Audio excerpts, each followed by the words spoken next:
Arazı ayırdılar, qum ilə doyurdular. Mən səndən ayrılmazdım, zalımlar ayırdılar. Ondakı hələ bir faşist buğunu buraraq Arazın quzeyi Azərbaycan deyildir deməmişdi. Ondakı hələ biri qalxıb ona buna pantürk təciyə tələb ittihamı vurmamışdı. Ondakı hələ batıdan doğan millətçilik anlamı da yox idi. Arazı ayırmaq bir nisçil doğurdu. Mahnılar bəslədi, dildən dilə dolaşdırdı. Anaların belini bükdü, ataların gözünün ağını qurutdu. Balaların ürəyini od ilə doyurdu və bacı qardaşların gözünü yaş qoydu. Bu, tarixi yazılı bəlgələrdən və ya bir siyasətçinin deyişindən ötə bir şeydir. Bu niscil hansı kağıza yerləşər və ya hansı deyişə sığar? Məgər bu olayı danmaq olarmı? Bizim abalarımız hansı pantürk məktəbinə bağlıydılar ki, Təbrizdə oturub araz-araz oxuyub ağlırdılar? Məgər bizim dədələrimiz hansı siyasətə aldanmış idilər ki, Təbrizdə biz nəvələrinə oturub ayrılıqlardan, dərdlərdən, qohum-əqrəba həsrətlərindən danışırdılar? Adını millət qoyaq, ya da xalq, ya da bir cəmiyyət, hər nə isə, biz bir gün iki bölündük. Biz bir gün bir-birimizdən ayrı düşdük.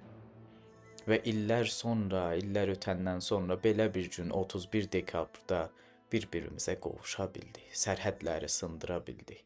Ancaq niscillər üst-üstə gələndən sonra, illər ötəndən sonra, ölən ölüb, itən itəndən sonra birisi ruslaşıb, birisi farslaşandan sonra. Amma belə deyim, sanki bu nisçillər, sanki bu dərdlər bizi hələ də ayaqda tutub və bir növ hələ də bizi bir-birimizə yaxınlaşdırır. Bu nisçillərdən danışmaq indi bizim bir-birimizə qovuşmağımızın qiymətini, qədərini daha da artırır. Araz-araz xan araz, sultan araz, xan araz, görüm səni yanasan, el dərdini qan araz. Bu el dərdini bizim elimiz çəkdi. Göz yaşlarını bizim elimiz tökdü və heç kimsə bu göz yaşına baxmadı. İllər, illər, niscillər bir-birinin üstünə yükləndi. Və indi əgər o illərdən sonra həmrəylik günümüzdə bir-birimizə yaxın görürük, əgər bir-birimizi qucaqlayıb, dərdləri anladıb və indiki qovuşmağımızdan sevinirik, əgər bir xalq olmağımızı qutluruq, bu əgər birinin gözünə batırsa, batsın. Çünki heç kəsə dəxli yoxdur.